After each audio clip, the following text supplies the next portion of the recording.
Hi, I'm Professor James Cement, and welcome to History 2202, Section 10. This is Week 2, Lecture 2, Industrialization and Labor in Late 19th Century America.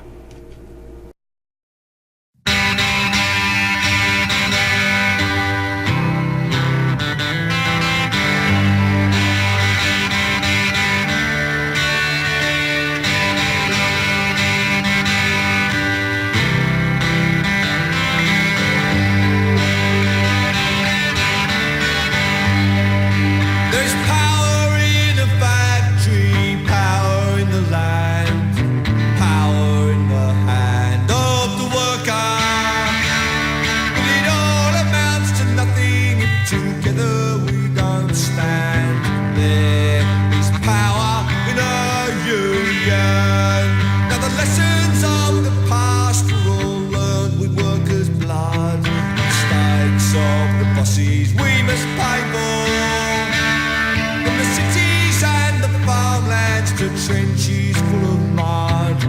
War's always been the boss's wiser. The union forever defending our rights. Down with the black leg, workers unite. With our brothers and our sisters in many far-off lands. There is power in a union.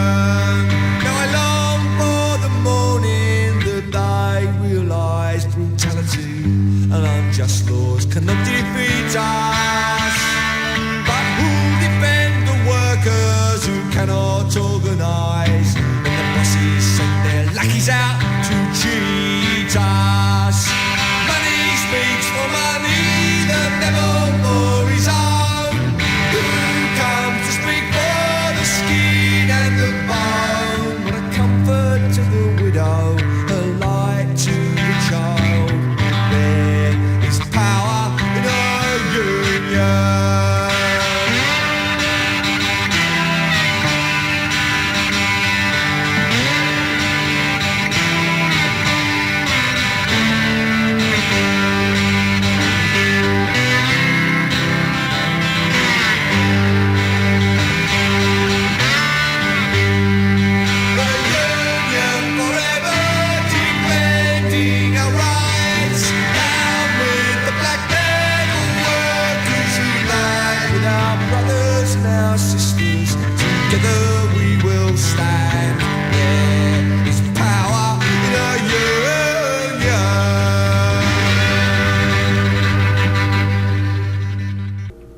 That song was written by Joe Hill, born Joel Haglund, a Swedish immigrant who came to this country like Andrew Carnegie as a young boy, but he had a much rougher childhood.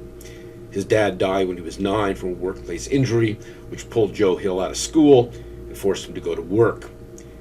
He grew up to become the preeminent balladeer of the union movement in America in the late 19th and early 20th centuries, and became an organizer with the Industrial Workers of the World, or IWW, a radical union movement of the early 20th century that sought to organize all of the workers of the country with the goal of overturning the capitalist system. We'll be talking about it a little bit later in this lecture. He was much hated by industrialists, pro-business politicians, and the police. In fact, he was eventually tried for murder on what many believe were trumped-up charges and executed in Utah in 1915, and has since been considered one of the martyrs of the American labor movement. His famous last words were, "Don't mourn for me, organize," meaning organize unions. This particular version of the song comes from Billy Bragg. He's a British songwriter and folk musician, still popular on the concert circuit here in the United States and in the United Kingdom, where he comes from. Let us begin. To recap what we talked about on Wednesday, as with our discussion of Reconstruction as a drama with stage characters and plot, so we examined American industrialization as a kind of board game. The board, that is where the game will be played, were the northern and midwestern states in the post-Civil War period, roughly from 1865 to the early 1900s.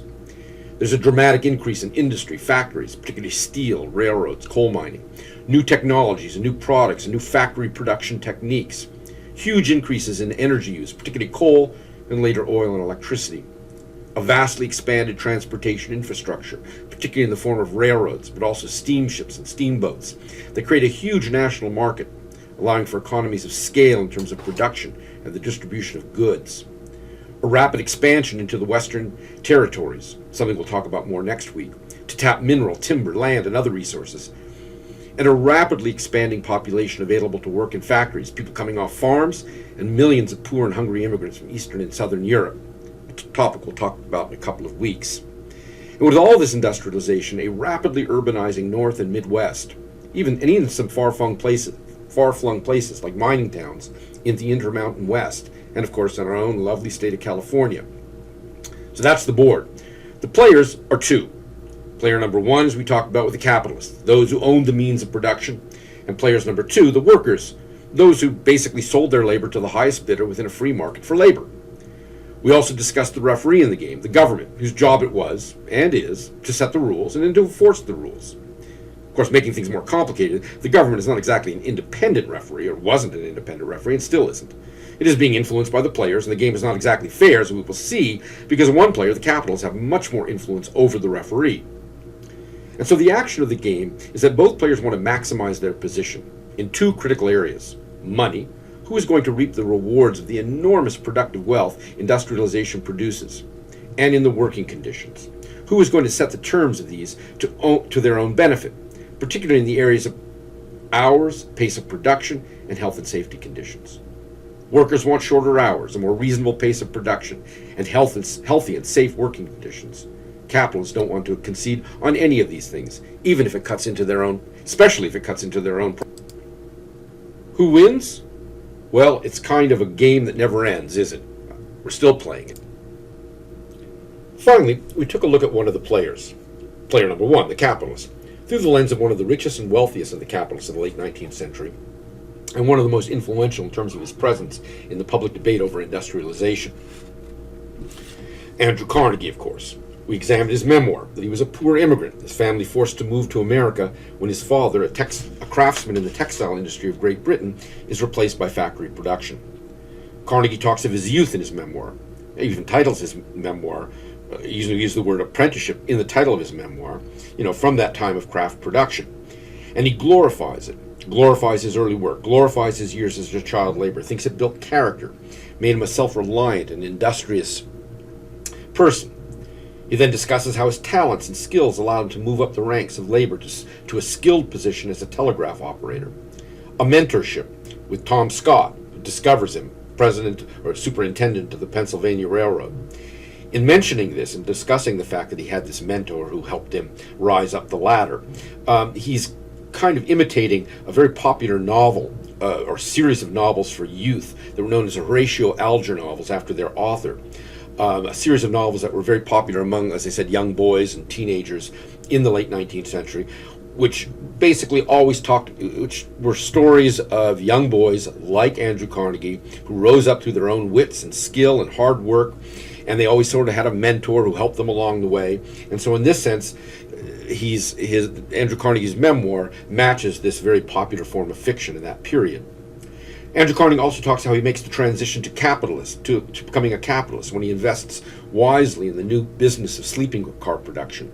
And the excerpt you read ends there, but all those who read the memoir at the time knew his whole story. He moves from success to success, first in railroads, then iron, and then with the development of new technology, steel production, into that industry. I had you read this memoir because it is very easy for us to sympathize with the workers, player number two in our board game. As we'll see today, they had it really rough in this period of industrialization. And it's also so easy to demonize the capitalists. They had so much money and wealth that you think surely they could have spared some for those poor workers. Also, we can demonize them. It's easy to demonize them because the fact they manipulated the system for the ends. They controlled the referee, the government, to a large extent. But I want you to understand their perspective. That's why I had you read this memoir. First, these were largely self-made men, like Carnegie. They did indeed live the American dream of rags to riches, and they were convinced, as Carnegie was, that since they did it on their own, that the path they took was open to all who put their nose to the grindstone and worked hard, and through individual effort and talent and skill, they could rise to the top. They also believed that they had built their own companies themselves, that the wealth they generated was theirs to do as they saw fit. And they strongly felt that no one was going to tell them, not the government, though this became an issue more after 1900 as the government moved towards more business regulation. During the late 19th century, laissez-faire as an ideology, which we'll talk about, held supreme. And they were certainly not willing to listen to unions in the form of, who were going to ask to collectively bargain for workers to get a fair deal.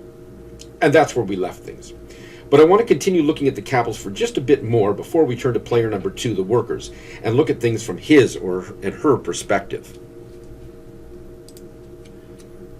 Given Carnegie's background, rags to riches, rising up through his own skills and talent, building a company that he believed was his own, given all this little part of the biography that you've read, what do you think his answer would be when confronted with unions and their demand to be heard collectively and to demand a bigger share of the wealth and to have safer working conditions and shorter hours? Carnegie's response was not surprising. He simply believed that he should dictate the terms of employment. And indeed, when faced with an organized effort by workers to gain more from their work at his steel mills, which led to one of the greatest of the periodic labor wars of the late 19th century, the famous Homestead Strike of 1892 in Homestead, Pennsylvania, Carnegie unleashed all of his power against the unions and against workers, violently crushing the strike. But Carnegie is a complicated figure. He also believed that industrialists had a duty to take the wealth that they had and invest it back into America. And in fact, indeed, later in life, he gave away quite a bit of his wealth. He actually developed this idea of what he called the gospel of wealth, based on the ideals of Christian charity, that those who were wealthy have the duty and obligation to use their wealth to improve society and the conditions working people faced. And so he gave away tens of millions of dollars. One of his most lasting legacies was the construction of hundreds of libraries across America. Again, playing into that idea that if workers could improve themselves and become more skilled and become more knowledgeable, they too could rise up like he did. If maybe not quite so high, but it was based on the idea of the individual getting ahead.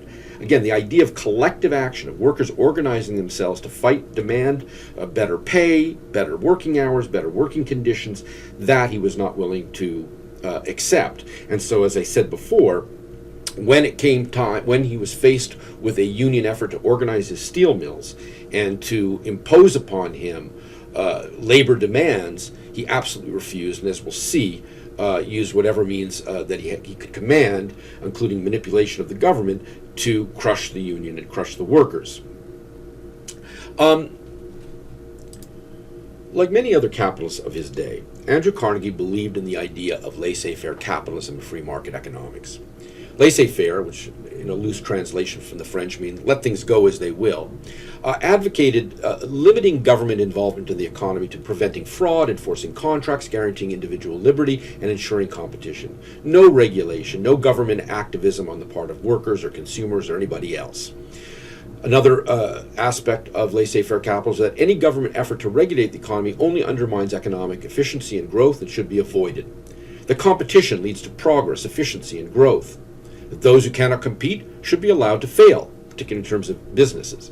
Those who succeed should not be punished for their success, and the law of supply and demand should be left alone to set prices and wages. Again, no government regulation in this area, in terms of working conditions or in terms of wages.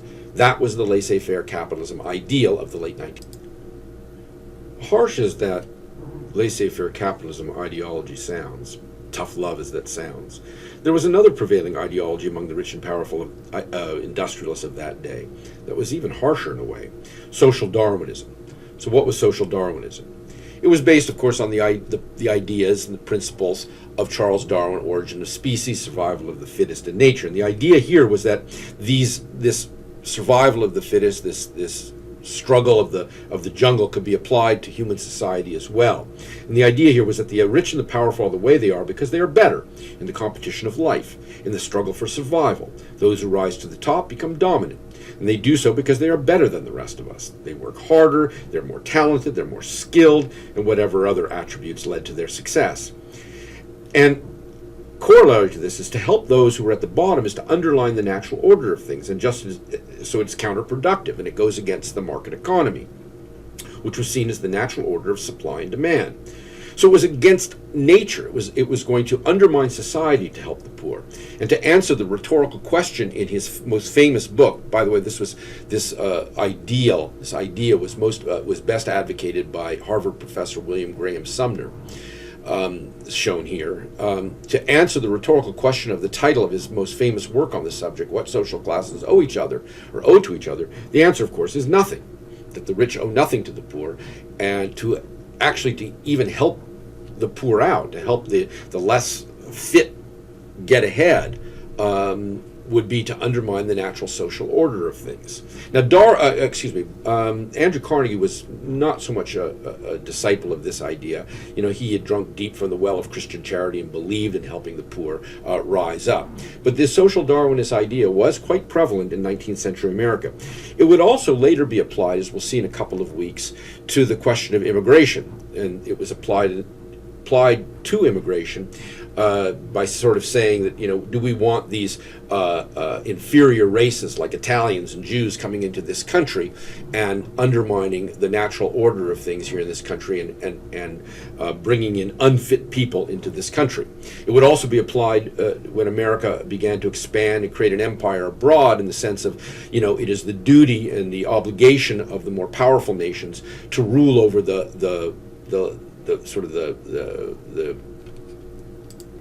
to rule over the inferior peoples of the world. So this social Darwinist idea would show up all over the place. Now we're going to turn to the other player in our game called industrialization in America. We're going to take a look at the workers, and we're going to take a look at the government referee and how it acted as a referee in this game. And we'll take a look at how that played itself out in the industrialization process of the late 19th century. Our discussion questions for today is to look at how unsettling was the transition from small shop and cottage production, something we talked about last time, to factory production. How unsettling was that for the workers involved? How did they deal with the changes that brought? What were some of the forces immiserating or making miserable the conditions of workers during the industrialization process in America? What was the role of economic recession in this immiseration of workers? What was the role of workplace injuries, like those that Joe Hill's father succumbed to? Why did some workers speak of a new kind of, quote, wage slavery? Again, we referred to this a little bit on Wednesday. And what were the three options workers had to improve their conditions of employment? What were some of the inherent difficulties workers had in getting their unions recognized? What role did the government play in suppressing unions and worker rights? And how did corporations become persons as far as constitutional rights are concerned? The first thing to keep in mind is that a lot of the people who ended up working in these factories in the late 19th century and working for a wage were simply not used to this status, this working for a wage for a giant corporation. We must remember that until the Civil War, the vast majority of people in the North and in the Midwest, and even as far as the West, such as California, most of these people worked in agriculture. But with the rise of industry, increasing numbers were drawn from the farms to work in factories. They were augmented, of course, as we talked about before, by millions of millions of poor immigrants pouring in from Europe. A phenomenon we'll go into in a couple of weeks, as I said before. So you want to keep in mind what we're talking about today in terms of what workers faced in the factories of the late 19th century. When we were talking about the conditions immigrants faced in a couple of weeks, keep what we're talking about today in mind.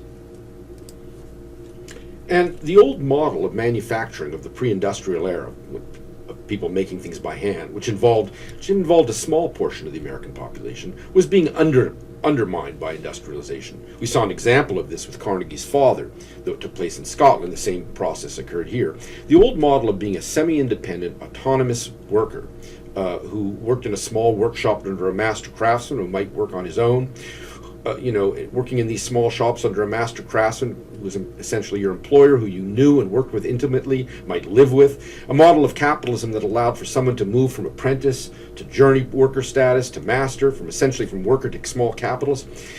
The industrialization process of the late 19th century, the move to bigness, to corporate power, to factory production, it destroys that old world almost completely. The only place that really remains is in luxury production, and it only involves a small number of craftsmen. So we have to keep in mind that this thing of working, this thing of working for some big corporation, or trust as they called them then. Now, a trust and a corporation are somewhat different, and we'll talk about what trusts are in a few weeks when we get to the Progressive Era and a period in which the United States government tries to rein in the power of these trusts. So anyways, this thing of working for some big corporation or trust and working for a wage was something new and something unsettling for many people. We're used to it today. Most of us expect to work for some big corporation. We expect to earn a wage, and that's how we'll get by in life. But it was new then, and many workers resented the fact that they were just sort of cogs in this giant machine. Moreover, it was an incredibly harsh world that workers found themselves in the late 19th century. First, as we discussed, they either never gained much in the way of skills, or their skills became devalued by factory production, so that they lost that sense of craft pride. And as we'll see, they lost a certain amount of bargaining power. Along with becoming replaceable, they also became anonymous, part of a huge labor force that really did not encounter or know the people who paid them, the people they worked for. Indeed, they were now working for some huge faceless corporation as opposed to some craftsmen that they had known and worked with intimately and knew and could talk to and even lived with. Another factor hampering the working status of the power and the living conditions of working people in America was something called the Iron Law of Wages. It was formulated by a British economist named David Ricardo in the early part of the 19th century when industrialization was really getting going in Britain. And what it argues is that the Iron Law of Wages basically says that all things being equal, competition is going to force capitalists, the owners of the means of production, factory owners, to constantly be driving down real wages, because if they don't, their competitors will. And so inevitably this Iron Law of Wages says that workers will be increasingly immiserated as time goes on. They will be increasingly, their wages will be increasingly reduced to the level that just barely keeps them alive. Now this idea, of course, the Iron Law of Wages would end up being proved somewhat not accurate in the 20th century as wages rose with productivity. Part of that had to do with the power of unions, and part of that had to do with the fact that the government took on the role in the 20th century of regulating capitalism in order that workers would not be constantly being immiserated and made poor. But in the late 19th century, this Iron Law of Wages held quite true, and workers did find themselves constantly being ground down by competition, because a factory owner, of course, who needs to cut costs to face competition, really only had control over a few things. I mean, he had to pay what he had to pay for the resources that he used in his production. He had to pay for the land for his factories, and he had to pay for the machines, whatever they cost. But the one thing that he could control was the cost of wages. And so there was this inevitable forcing downward of wages due to the intense competition of 19th century laissez-faire capitalism. Now, this intense competition, of course, had wonderful benefits. It made industry much more efficient. It made it much more productive. It produced all kinds of goods at cheaper and cheaper prices. But for workers, it was oftentimes a force that caused them to lose the ability to make any kind of wages above what it would take to keep them alive. That's why they spoke, as we said last time, of wage slavery, that they were being paid basically only enough to keep them alive, and that they really had no choice but to accept this. And so they equated their condition to the slaves of the pre-Civil War era. Even though, of course, they were operating in a free labor system, they still felt that they really had almost no bargaining power whatsoever. Making things even worse for workers in the late 19th century was the incredible volatility of capitalism in this period. The boom and bust cycle was very severe in this era. And you can see from this chart, anything below the red line, of course, is a recession. And what you see is that GDP growth rises quite rapidly, then it falls, rises again, then it falls, rises again, then it falls. And what this meant for workers is that they were constantly being laid off, being forced to work faster, being forced to cut their wages. The volatility of the capitalist cycle in the late 19th century made things even worse for workers, besides just the sort of general intense competition of the era. And so when busts came and workers lost their job or their wages were cut and production increased, their conditions of life deteriorated. When the cycle turned downward, businesses sought out ways to increase productivity, which typically meant speeding things up, which contributed to an appalling rate of workplace injuries, which I want to talk about in a moment. One thing you might notice in this chart is that incredible volatility begins to level out right here in the 1940s and 1950s. And that has to do with some of the changes that were made during the New Deal era of the 1930s, when the government took a much more active role in regulating the business cycle and trying to take measures, either monetary or fiscal, something we'll be talking about in about 6 or 7 weeks when we get to the New Deal, to kind of level out the business cycle and create and sort of smooth over the roughest edges of the competitive business cycle. But that's something we'll be talking about later in the course. And speaking of injuries and fatalities on the job and the appalling working conditions of the late 19th century, let's take a look at the railroad industry, probably the biggest industry in America in the late 19th century. As you look at this slide, you notice that in 1890, roughly 1 out of every 8 railway workers was injured badly enough that they missed some work. And of course, living on the edge financially, a few days, a few weeks of missed work could mean the difference between getting by and falling into complete poverty and homelessness. So about 1 in 8 railway workers were injured badly enough to lose a day of work, and about 1 out of 100 were killed every year. 1 out of 100. So over the lifetime of a worker of 40 years, there was a strong possibility that you might get killed on the job, and an almost sure thing that you were going to get injured badly enough to lose a day of work. By comparison, if we look at 2018, we look at the railway industry today, about 1 out of 10,000 workers is killed today. So it's a different world we live in. And even today, the railroad industry is considered one of the most dangerous to work in. But as you can see, the level of fatalities and injuries on the job today is much lower than it was then. But then it was quite high in the late 19th century. President Benjamin Harrison, President of the United States in the 1880s and early 1890s, once said that working on the railroad was the equivalent of being a soldier on the battlefield.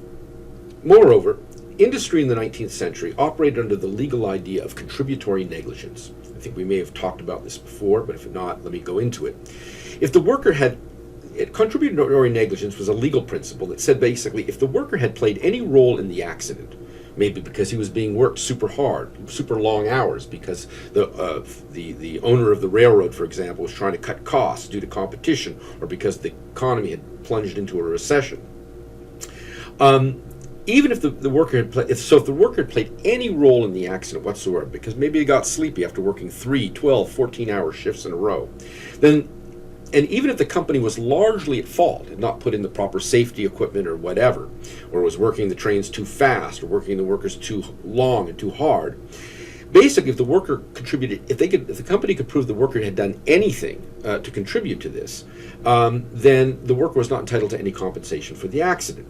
And the burden to prove that they had not contributed to the accident was on the plaintiff. So if the worker tried to sue the company or complain to the company that working conditions on the railroad had contributed to contribute 100% to the accident that had caused him to lose a limb, for example, or certainly to lose some days of work, the burden was on him to prove that he had done absolutely nothing wrong. In other words, it was assumed he was guilty, which kind of runs against the American principle of guilty until proven innocent. But of course, this was tort action, so that principle didn't apply. It was civil action, not a criminal legal matter.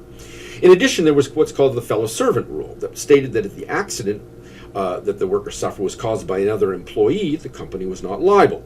And finally, there was the so-called assumption of risk doctrine, meaning that if you took a job in a dangerous industry, like railroads in the late 19th century, the law basically said that you had assumed the risk. You knew what it entailed, and you assumed it. And companies even made workers sign contracts relinquishing their employees' right to sue, and the courts honored these. And of course, there was no such thing as workman's compensation. The idea that companies had to put away a certain amount of money and set up a fund that would automatically pay workers for injury. That would not develop until the progressive era of the early 20th century. Actually, the first place that it went into effect was in Wisconsin in 1913 during the progressive era. Again, we'll get to the progressive era in a few weeks. So if we add up all these things, the constant, relentless downward pressure on wages inherent in the industrialization period, combined with the volatility of the business cycle, the horrible accident rate and no workman's compensation, And we combine it further with the unsettling nature of working for wages at some big corporation. It's not surprising that, as I said before, workers referred to their condition as wage slave. And as we said before, they meant that term in the literal sense of it. Remember, the Civil War was in everybody's memory, slavery and the struggle to end it. And now many workers said, what's the difference with me? I can't quit or I starve. I have to accept the wages and terms of my employer. And just like a slave, my only compensation is what my boss gives me, which is only enough to keep myself and my family alive, and then just barely. What is the difference between me and a slave, they argued. So what options did workers have? Now Carnegie and capitalists like him would say, Carnegie and capitalists like him would say, you should raise yourself up by your bootstraps.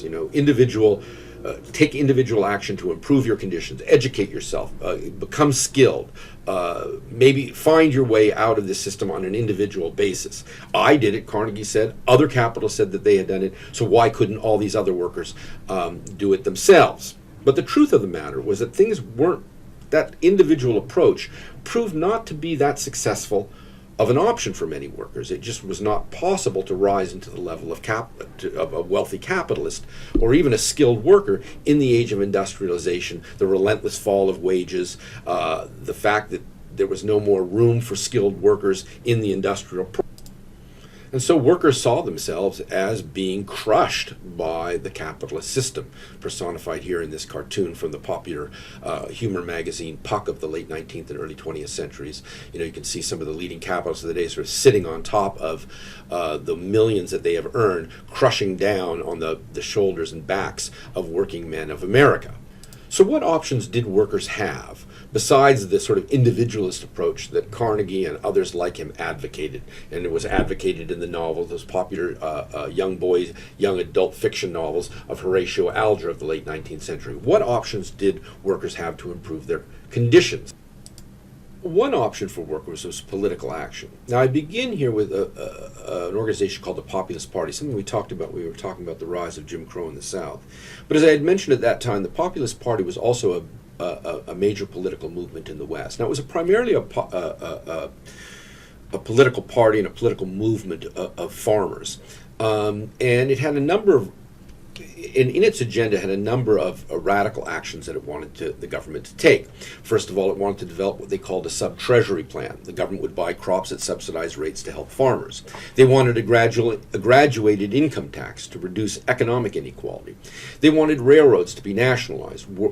Farmers find themselves exploited terribly by railroads, who often charge them very high rates to ship their farm goods to market, and most farmers found themselves at the mercy of a single railroad that happened to be in their area of the country, and they had to pay whatever rates the railroads wanted, so they wanted them nationalized, taken over by the government.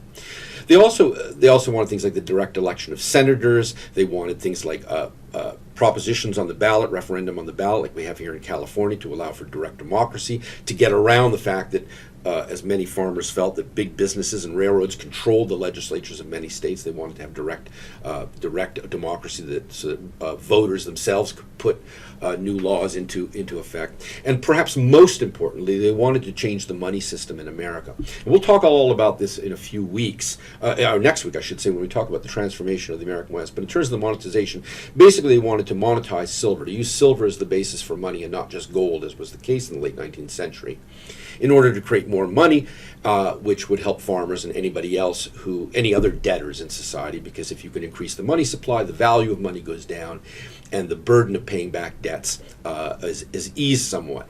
We'll talk more about the populists next week. Some workers did join the Populist Party agenda. Other workers tried to influence the more mainstream political parties, particularly the Democratic Party, which even then was seen as more supportive of worker rights. Another radical party that arose in the early 1900s and 1910s was the Socialist Party, typically usually led by this man right here, Eugene Debs, a former official or president of one of the railway unions. The Socialist Party agenda was quite radical, even more radical than the populist agenda. They wanted the nationalization of all the railroads, the mines, forests, water resources, all of the resources of the United States and all of the business that profited off those resources. They wanted them nationalized so that they would be, so that the profits would serve the interests of the people at large. They wanted collective ownership of land. They wanted the democratic ownership of banks and financial institutions. In other words, they wanted banks and financial institutions to be controlled by those who put their money into them, not by these wealthy bankers. They wanted a guaranteed job to all who wanted it, so that create a floor for wages that would never go down. They wanted a graduated income tax like the populace to equalize wealth so that you couldn't accumulate the huge fortunes of the Gilded Age or the late 19th century. And they wanted an abolition of the Senate altogether because they saw it as undemocratic. Option number two, which sort of grew out of the idea of political action, was the idea of having government come in and regulate conditions for workers. The idea was to work within the existing political system, within the Democratic and Republican parties. Particularly, both parties actually, workers aligned themselves with both parties. The system was not quite as polarized as it is today, where the Democrats generally side with unions, and the Republicans almost always side with business. In those days, the Republican Party and the Democratic Party oftentimes overlapped in terms of their political ideology. But the idea was to work within the political system to regulate business and create better working conditions for workers. And some of the ideas that workers pushed for it within the political process was to establish things like workmen's compensation systems to address the problem of the enormous numbers of injuries and fatalities that workers faced in industry in the late 19th century. They wanted unemployment insurance to provide where employers would participate to funds and the government would put in funds so that when a worker was laid off due to the volatile business cycle, that they would receive a certain amount of money to tide them and their family over until they could be reemployed. They wanted an end to things like child labor. They wanted the establishment of maximum hours, which we're going to get to in a moment. They wanted to make sure factories, sweatshops, and workplaces were safe and healthy, and they wanted sometimes, in some cases, to establish minimum wages for workers. But as we're going to see, there were intense obstacles to this agenda of governmental regulation. Part of it was the ideology of laissez-faire that said any government interference in the economy was wrong and undermined efficiency and productivity and should be thus avoided, that it violated the rules of the free market.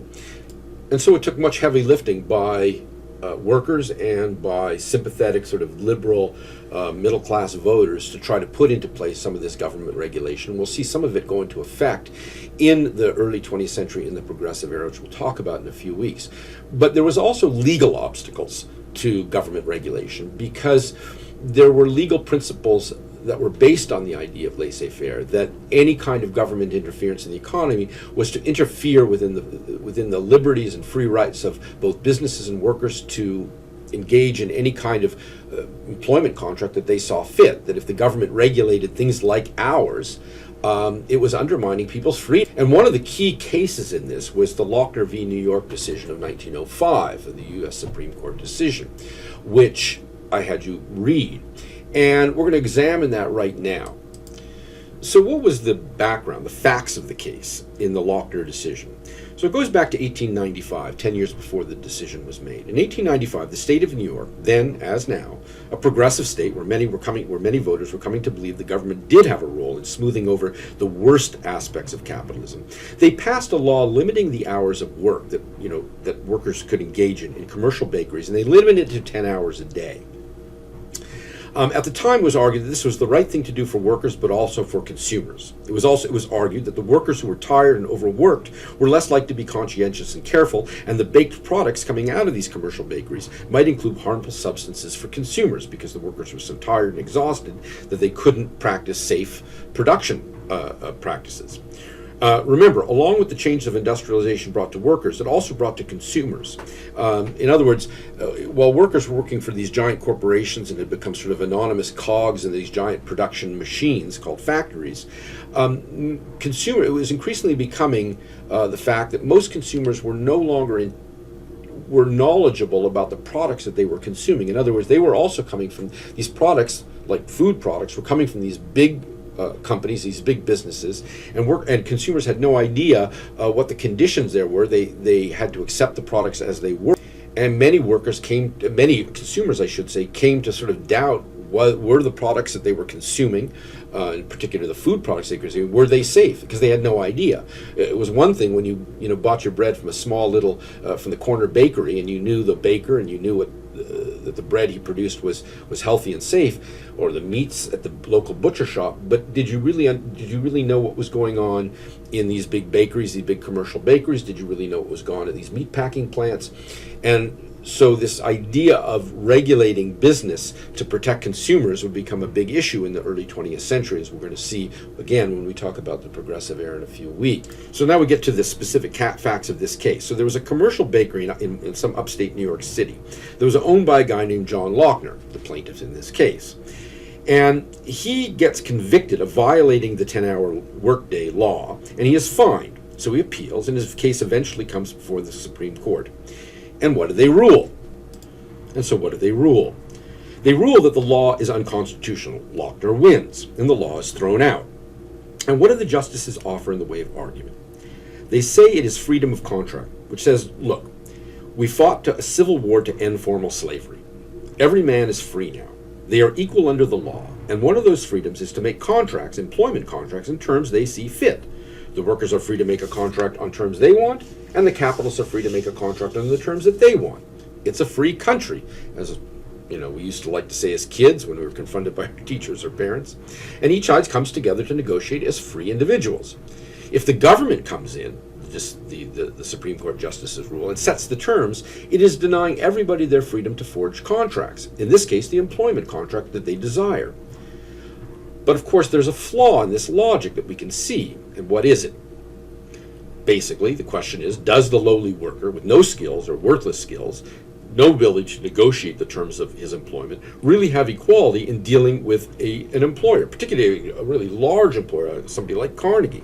And of course they don't. But that was the legal principle, and it was widely subscribed to in the late 19th, early 20th centuries, and not just by capitalists, but by many ordinary Americans, particularly small businessmen, professionals, managers, the middle class. This idea that we are all free individuals and the government should stay out of the role of regulating any kind of affairs that interfere with the rights of free workers and free capitalists to set employment contracts as they see fit.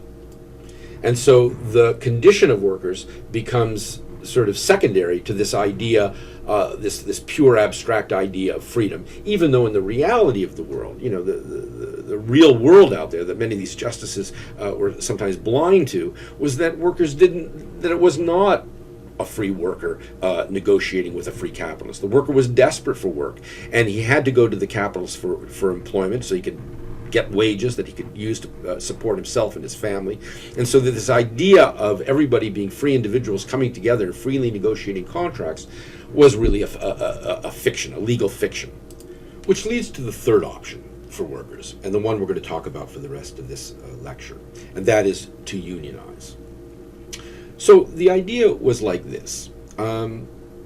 Workers argued, if we are free to make contracts of our own choosing, if we live in a free system and we have all these constitutional protections of our freedoms, one of those constitutional protections, in fact, in the very First Amendment to the Bill of Rights, was the freedom to associate with others that we saw fit, to freely associate in organizations that would further our interests.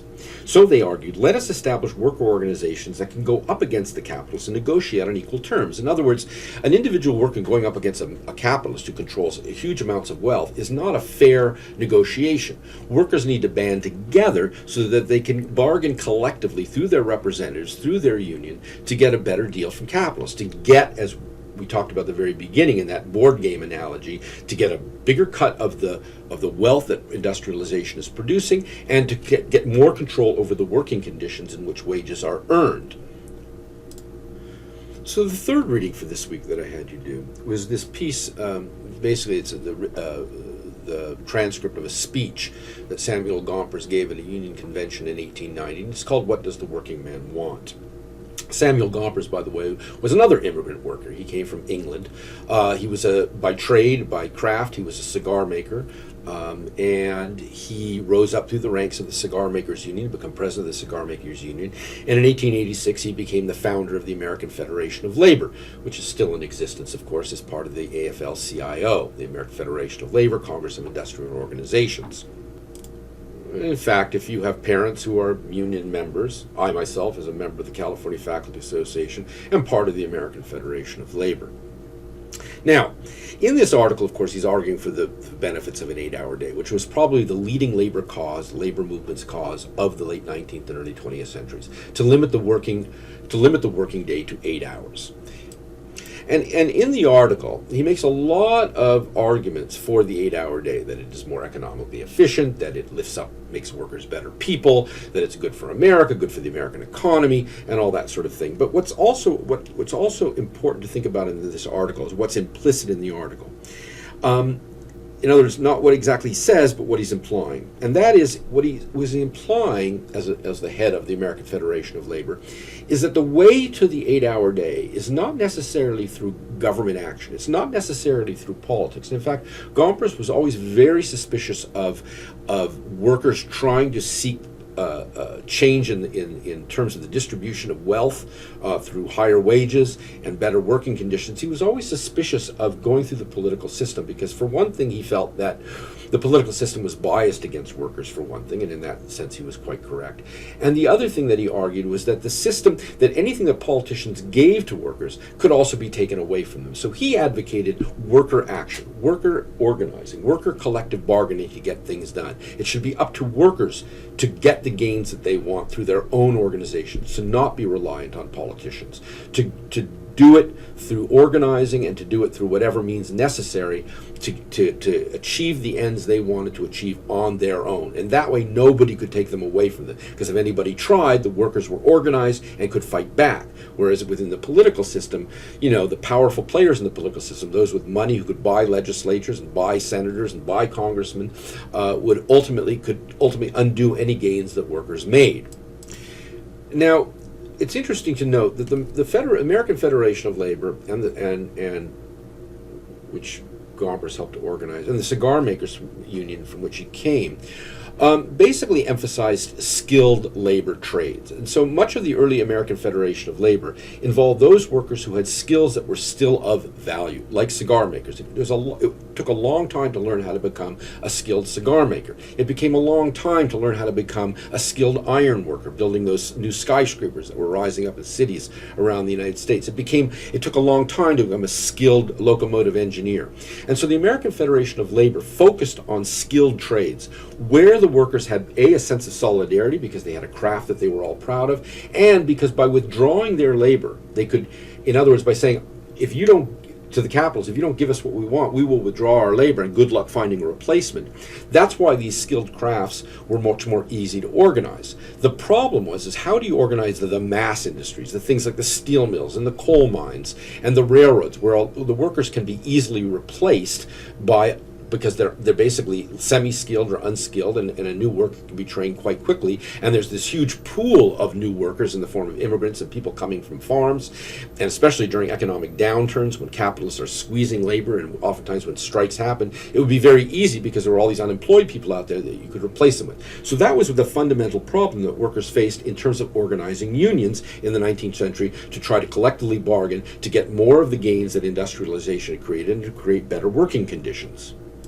So there was this structural problem in terms of organizing the mass industries of the late 19th century, but there was also an ideological problem, a kind of a problem of the way people thought about things. And that is that most of the capitalists that they had to sort of negotiate with, the owners of these big industries and so forth, did not recognize the union's right to collectively bargain on behalf of workers. Their attitude was, if a worker has a complaint, they can come to me individually and they can complain or they can quit. I mean, it's a free country. They have freedom of contract. They're not slaves. They're not forced to work. They can leave if they don't like the conditions. But the attitude was, we're not going to meet with we're not going to meet with these trade unions. We're not going to meet with these representatives of the workers, because we don't believe that the unions should have any role in telling us how we run the businesses that we created with our own skills and talent.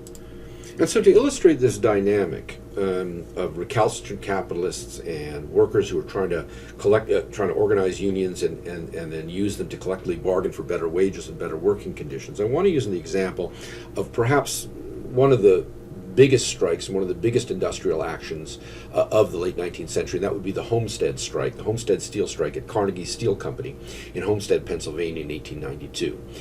Now, what had happened is that there was a union in the plant. There was a union in the plant. It was the Amalgamated Iron Workers that represented some of the workers. And of course, Carnegie, who had an attitude that unions are fine, but he certainly wasn't going to negotiate with them. And at a certain point, he decides to cut wages. Again, he's facing a lot of competition, and he decides to cut wages in 1892 of the workers working in his ginormous steel plant in Homestead, Pennsylvania. But Carnegie kind of wanted to keep his hands clean. He saw himself as a beneficent capitalist. He saw himself as a friend of the worker. And so after he cut the wages, which he knew was going to cause this uproar among the workers, he flees to one of his castles. Actually, he has a castle in Scotland, his home country. And he flees off to that, and he leaves the situation to be dealt with by his chairman of the board, his second in command, a guy named Henry Frick. Henry Frick was fabulously wealthy himself. I have a picture of his mansion in New York on this slide, a $5 million mansion, about the equivalent of $100 million today, and it shows the enormous wealth that these powers, these capitalists of the Industrial Revolution had. The Gilded Age, as it was called, of the late 19th century, saw some of the grossest and greatest inequalities in wealth in the history of America. Incidentally, levels of inequality that we're seeing again today in the early 21st century. But that's, of course, another question, something we'll be talking about at the very end of this course. Now, Frick was very hostile to unions, and he believed that the workers had no right to. They might be able to form unions, but the unions had no right to take any action or to demand that the owners bargain with them, that the unions would represent the workers collectively to improve wages, or to, in this case, to reverse the wage cuts and the speeding up of production that Henry Frick was putting into place at the Carnegie Steel Mill in Homestead. And you can see this quote here said, "The mills have never been able to turn out the product they should, owing to being held back by the amalgamated union men." And so Frick had set himself out the mission of busting this union.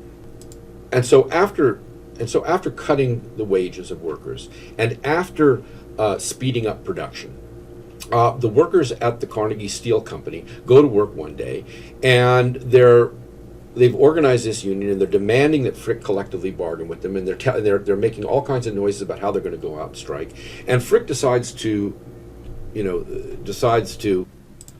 make a move first, and he locks out the employees on June 28, 1892. After negotiations with worker representatives break down, he did sit down with them, but basically all he did was he said to them, "Look, take it or leave it. This is what we're going to offer you, and you have no right to negotiate, and you're going to take it or leave it." So at that point, the workers begin to form picket lines, because obviously what Frick tries to then do is bring in strike breakers, or what the union workers called scabs, to break the strike. In other words, to get in a new workforce that he could use. And who does Frick try to bring in? He tries to bring in immigrants, many of whom don't speak English that well, so that the native-born workers that are already in the plant can't be able to talk to them. He also brings in African American workers from the South, because he knows that there's racial divisions in America between white and black, and again, it will undermine the ability of workers to form, to sort of create bonds between the strike breakers and the striking workers. And of course, we go back to that old problem that these workers in the steel mill were not particularly highly skilled. Many of them were easily, their replacements could be trained in relatively short order, in short time. And so the only way to enforce their strike, to keep the factory shut down, is to form picket lines. And so they do that. They form picket lines around the factory to keep out the strike breakers. Now at that point, what Henry Frick decides to do is he decides to employ Pinkerton men. Alan Pinkerton had been a Union spy in the Civil War, and he went on to form a kind of a national detective agency and kind of a private police force. Some of what Pinkerton's men did, some of the detectives were would be hired by private individuals who wanted to track down people who had committed crimes against them. This in a day when there were very few police detectives on the payrolls of governments, and so you would hire Pinkerton detectives to get a modicum of justice in case you had been the victims of a crime.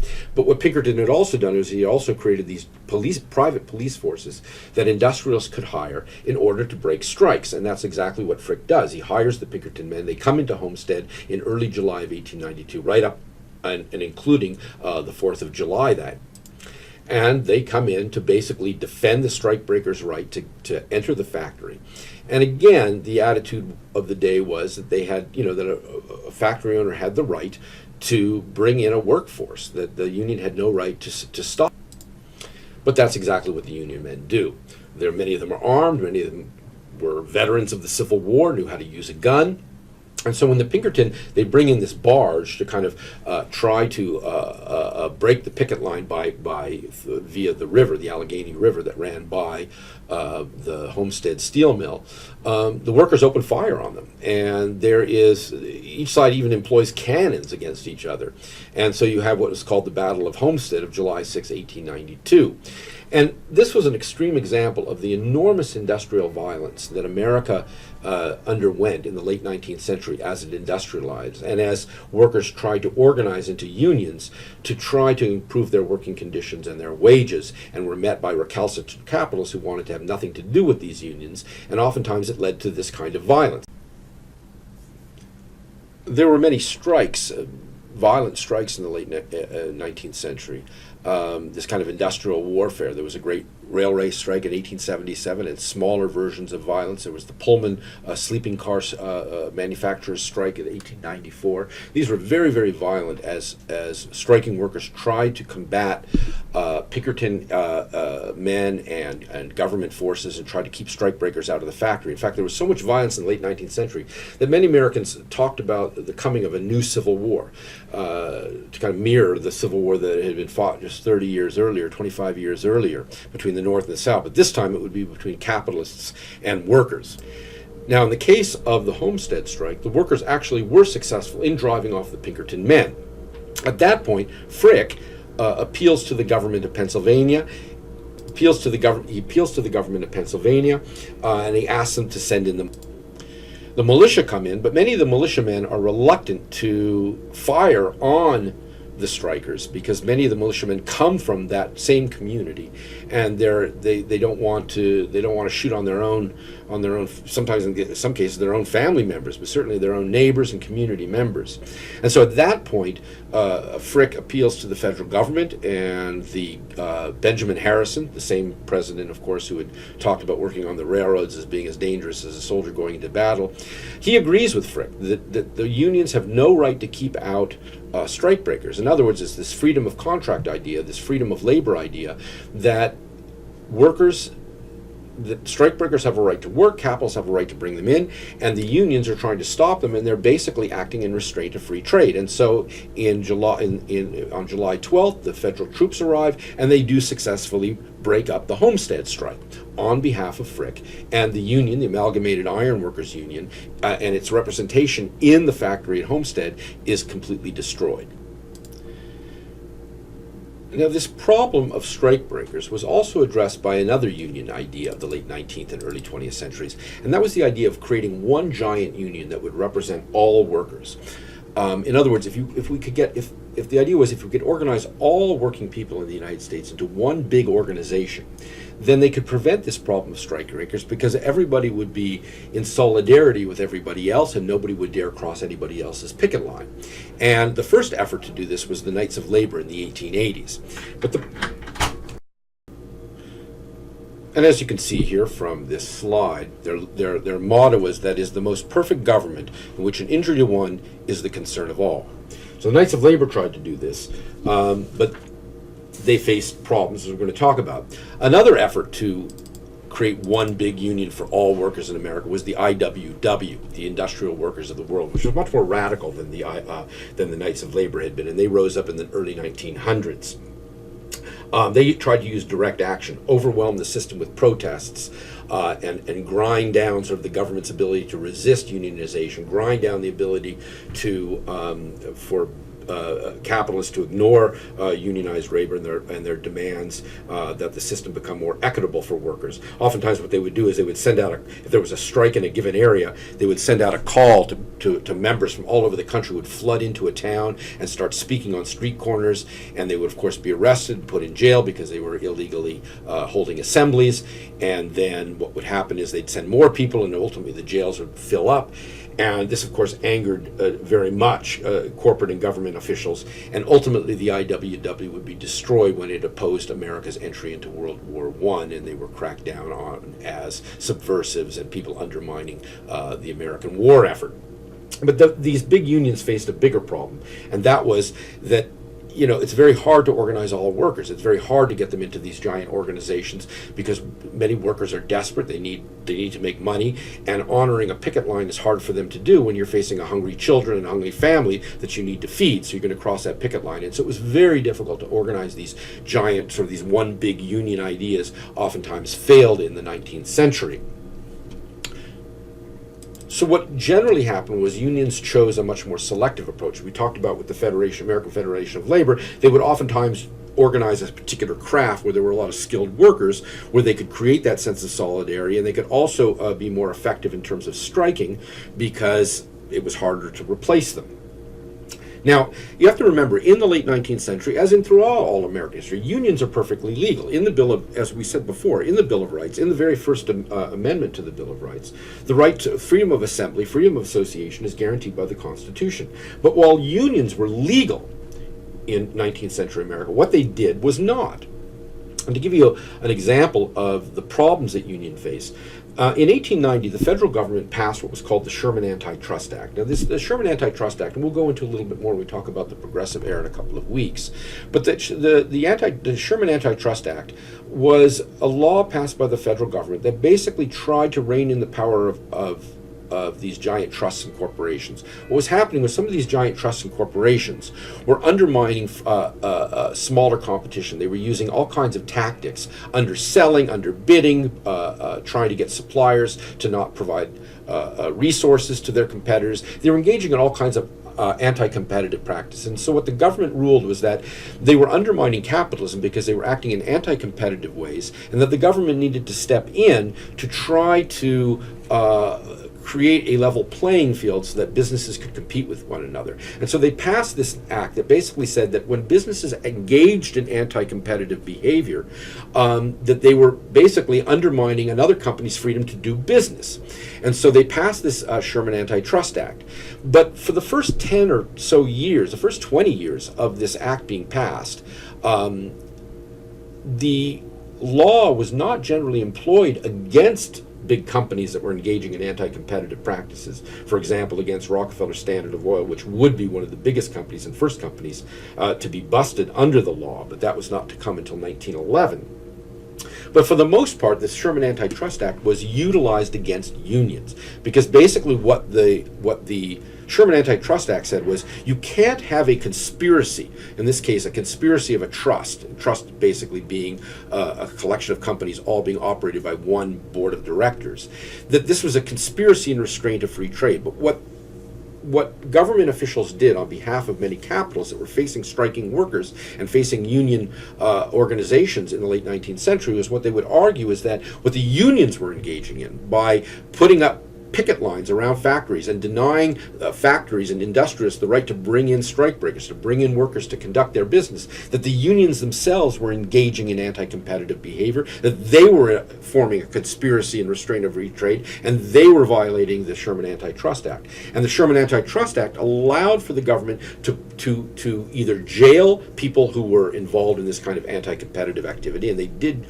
oftentimes jail union officials, and they also used it. They also used it to impose injunctions. An injunction is a court order to stop doing something, and if you continue to do something, and it's usually used in an emergency situation to stop something harmful happening in this moment, and judges would throw these injunctions against union officials and hit them with huge fines for violating the injunctions, fines that were so immense that the unions could not pay for them, and basically they was a way to bankrupt union officials and to bankrupt unions. And so this law that was passed to control, to stop big business from engaging in anti-competitive behavior was actually largely employed in the first 10 or 20 years of the law's enactment against unions themselves.